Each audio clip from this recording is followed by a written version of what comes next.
Connection. I'm Jason Gray, and I'm sitting down today with Chris Prager from the Campbell County Fire Department. And what have you got to share with us today? So we're just doing kind of a recap and an overview of home fire safety, safety, weather safety. This is kind of one of those months in between where we don't want people to get complacent. We're still in winter. It doesn't feel like it. We've had some 60-degree days that have felt like spring. But we still want to remind people that, January, February are still some of the top 2 months for home heating fires.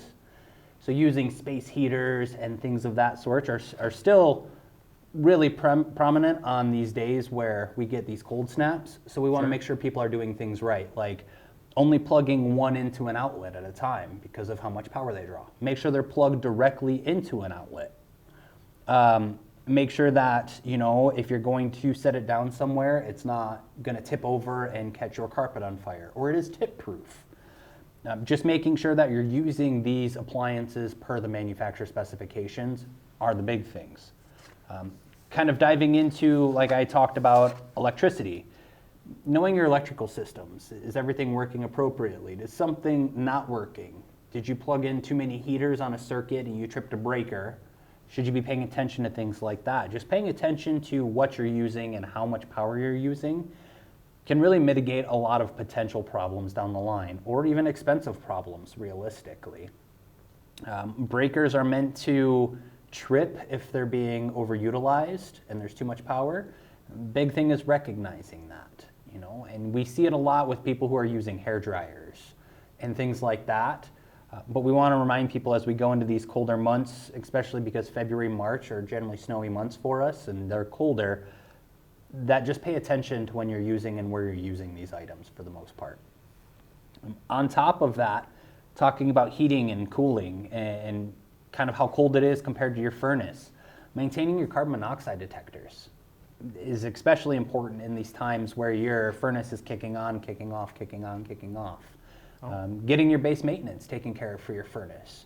Those that are natural gas or propane, when they burn, you get a byproduct of carbon monoxide, which you can't smell, you can't taste, but it does make you feel pretty terrible. In terms of how much do you need in the air, is not much. They measure it in parts per million. Anywhere from 9 to 30 parts per million can give you headache and nausea. Oh. Which is not a lot considering, think of how the air is made up.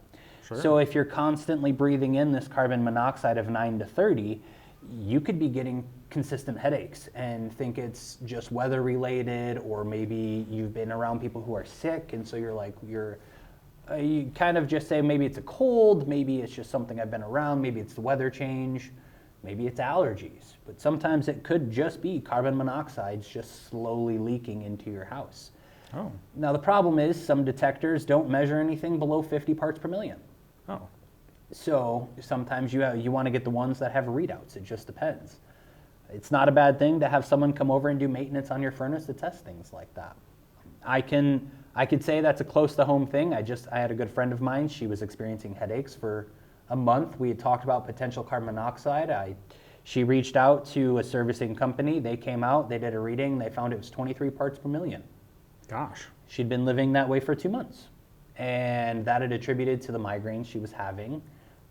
She moved out for 2 weeks, got everything fixed, taken care of, went back in, and she feels much better now. Oh, good. So it can affect everybody slightly different, but it doesn't necessarily mean that you're going to run into this in the extreme circumstances where you're really going to feel terrible. It could be something so minute that just over time it builds. And so that's one of the things we want to remind people as we go through these cold days is just make sure the equipment that can keep you safe and is monitoring you is doing it appropriately, and you're testing it monthly and you're verifying these are working, or you're getting the stuff you need, or it's placed appropriately, things like that. And that's all based on manufacturer specifications. You should be replacing them. Your smoke alarms and your carbon monoxide alarms should be replaced every 10 years, give or take. Or if the batteries are dying, or if it's chirping consistently at 7 years. Go ahead and replace it. Better be safe than sorry, realistically. I think going from kind of the carbon monoxide to realistically what you should do in case of those emergencies. What should you do if you find carbon monoxide in your house or your smoke alarm's going off? which means having a great escape plan and a good family plan is what's Sure. needed, and you should be maintaining those realistically. If you have carbon monoxide, or you feel like you could have carbon monoxide, or you're smelling natural gas, calling 911 and having us come and monitor, it's absolutely fine. It's a free service. We'll gladly come out and monitor your house, try and find where the leak's at, and let you know how to fix it from there, or who you should call.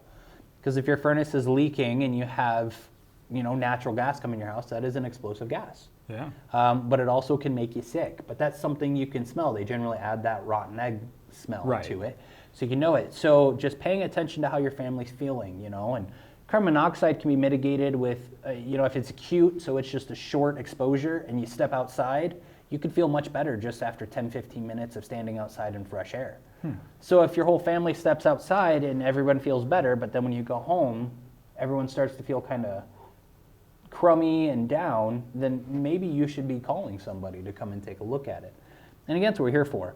Also trying to figure out where should you guys meet, especially in wintertime with it being cold. If you have a fire, which most fires happen at night, what are you going to do when it's -5 degrees outside and everybody's only half awake? Where are you going to meet? What do you have in place to keep your family safe once you're out of the house? Blankets and such like that. Do you want to grab them on your way out? Having plans in place like that is what can help mitigate some potential issues that come from fire or smoke in a home, realistically. And we just wanted to really touch on practice with your family. Certain fire drills. Exactly. Fire drills with your family. How are your kids going to get out? Kind of mock it up. You should play how, you should practice how the real thing could happen.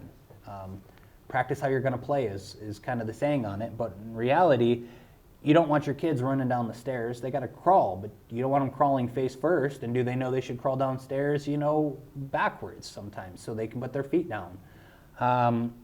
Kids are kids, and they're going to try funny things, and they're going to be goofy about it. And it's a serious situation. And Sure.